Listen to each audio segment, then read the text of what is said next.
Madame la ministre, bonjour, merci de m'accueillir.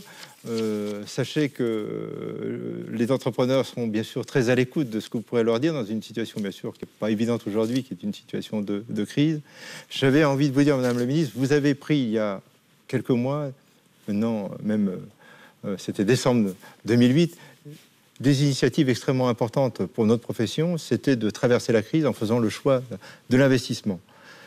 Je peux vous dire qu'on a délibérément applaudi des deux mains ce jour-là.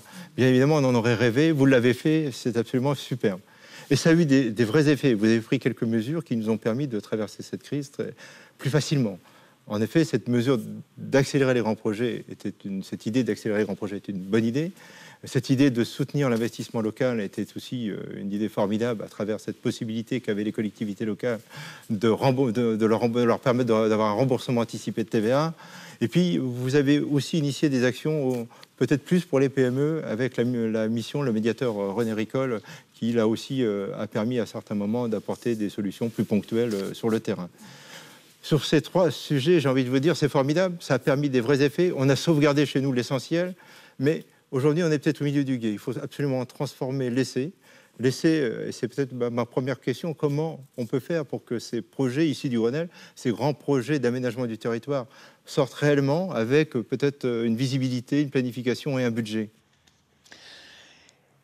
D'abord, je suis très heureuse à travers vous, Président Bernasconi, de pouvoir m'adresser aux entreprises de votre secteur, donc des travaux publics.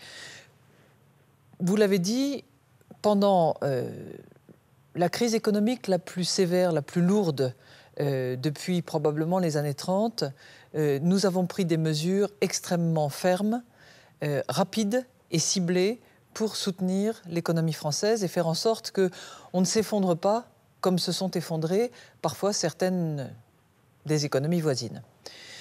Alors, on a évidemment misé sur l'investissement. On a soutenu aussi la consommation d'un certain nombre de nos concitoyens qui étaient souvent les plus démunis par différentes mesures, mais on a vraiment ciblé l'investissement au motif que l'investissement d'aujourd'hui, ce sont aussi les emplois d'aujourd'hui et de demain. Et nous avons donc financé un plan de relance qui a été en grande partie consacré aux investissements, pas seulement des grands projets du Grenelle, mais aussi parfois de tout ce qui était prêt, de tout ce qui était lançable. Et donc, beaucoup de chantiers se sont ouverts en France. Mon collègue Patrick Devedjian supervise ces opérations-là. Et il y a à peu près 1200 chantiers qui sont ouverts déjà et qui ont donné lieu à des financements, à des démarrages. Alors, il ne faut surtout pas qu'on relâche l'effort. Parce que, d'abord, sur les chantiers en cours, il faut que ça continue à avancer. Et puis, il y a évidemment une série d'autres très grands travaux. Et j'ai pris avec moi ma petite liste parce que je veux pas en oublier. Et je voudrais que ceux des auditeurs qui vont nous écouter comprennent bien l'ampleur des travaux dont on parle. Les projets d'infrastructure en cours, ça inclut notamment le tram-train à La Réunion, la ligne à grande vitesse Bretagne-Pays de Loire, la ligne à grande vitesse Sud-Europe-Atlantique, le Charles de Gaulle Express, le canal Seine-Nord-Europe. Vous voyez, je les ai pris pour vraiment n'en oublier aucun. Ce sont d'immenses chantiers qui nécessairement vont être financés à la fois par des fonds publics et par des fonds privés, puisqu'un certain nombre d'entre eux vont être opérés en PPP pour vraiment mieux répartir la tâche et puis faire ça de manière intelligente pour bien gérer les finances de l'État, parce qu'on a aussi cette obligation-là. Donc sur ces grands projets, il faut que vous sachiez que tout à la fois les équipes de Patrick Devedjian, mais les équipes de Jean-Louis Borloo au ministère de l'Environnement et mes équipes travaillent d'arrache-pied pour structurer les contrats, lancer les appels d'offres et faire en sorte que ça avance. Donc on ne va pas relâcher la pression là-dessus. Et vous pouvez compter sur moi au niveau de mes équipes en tout cas pour qu'elles soient mobilisées et qu'elles fassent avancer ces grands projets-là.